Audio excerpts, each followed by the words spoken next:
یہ بات کھلے عام کہتی ہوں کہ جو نقصان نہیں اٹھا سکتا اسے کبھی فائدہ نہیں ہوتا۔ ہم نے بڑے برسوں سے، پچھلے بہت سالوں سے یہ ثابت کرنے کی کوشش کی ہے کہ ایک کاغذ کا ٹکڑا جسے آپ ڈگری کہتے ہیں وہ زیادہ اہم ہوتا ہے، اور اس کے لیے ہم نے نصاب تعلیم کو بھی، آپ دیکھیں نا، اگر مجھے انگریزی کا لفظ بولنے کی اجازت دیں، ملٹیپل چوائسز، کوئز، نہیں، یہ ہم طوطے تو نہیں پڑھاتے، ہم حساس ذہین انسانوں کو پڑھاتے ہیں اور ان کے حس اور ان کی ذہن سے کام نہیں لیتے۔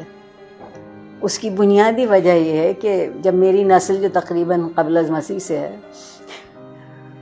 وہ پڑھتی تھی تو تعلیم کے ساتھ ایک بڑا ضروری لفظ جڑا ہوا تھا، وہ تربیت تھا۔ اب ہم نے تعلیم کے ساتھ تربیت کو شامل نہیں کیا ہے، کہیں آپ یہ دو لفظ لکھا نہیں دیکھتے۔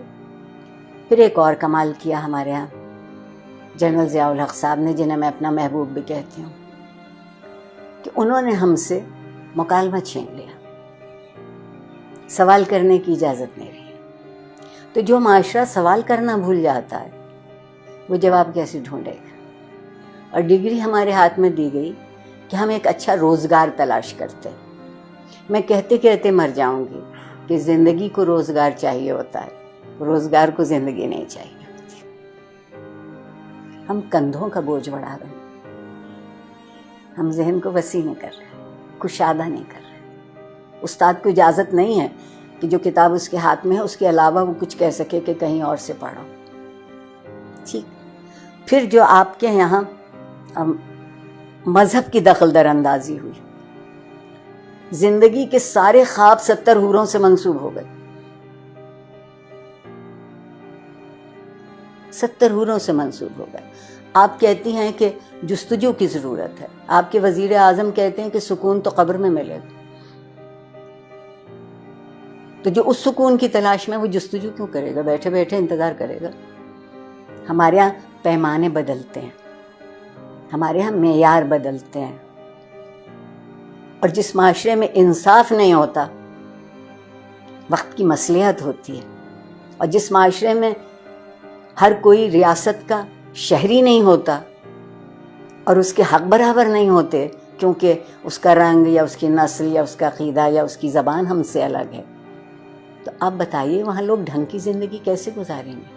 اور سوشل میڈیا اگر آپ مجھ سے پوچھیں تو بندر کے ہاتھ ادرک آئی ہے، جس کو یہ معلوم نہیں کہ اسی کو کتنا مثبت طریقے سے، اسی سے تربیت ہو سکتی ہے، اسی ٹول کو استعمال کیا جا سکتا ہے، اسی آلے کو ان کی طالب علموں کی بہتری کے لیے، مگر اس کی بجائے آپ وہاں دیکھیے تو کیا ہو رہا ہے۔ جب میں پل بڑھ رہی تھی اس زمانے میں ڈائری لکھنے کا رواج تھا، اور ڈائری اس قدر خفیہ چیز ہوتی تھی کہ جتنے اب نئے بینک اکاؤنٹ بھی نہیں تلاش کر سکتی۔ اب آپ کوئی بات لکھتے ہیں اور اس پہ 2-4 منٹ کوئی دوسرا کوئی تبصرہ نہیں کرتا تو آپ اداس ہو جاتے ہیں کہ میرے سٹیٹس پر ابھی تک کسی نے رائے نہیں دی۔ آگے بڑھنے کا اگر طریقہ ہوگا تو وہ یہ ہوگا کہ کچھ دنوں ہم سب گردن جھکا کے آئینہ دیکھنے لگے، گردن جھکا کے آئینہ دیکھیں گے تو ہماری سمجھ میں اپنا آپ آئے گا۔ میں اگر اپنے آپ کو پہچان لوں، مجھے معلوم ہو جائے کہ یہ میری مثبت صورتحال ہے، یہ منفی ہے،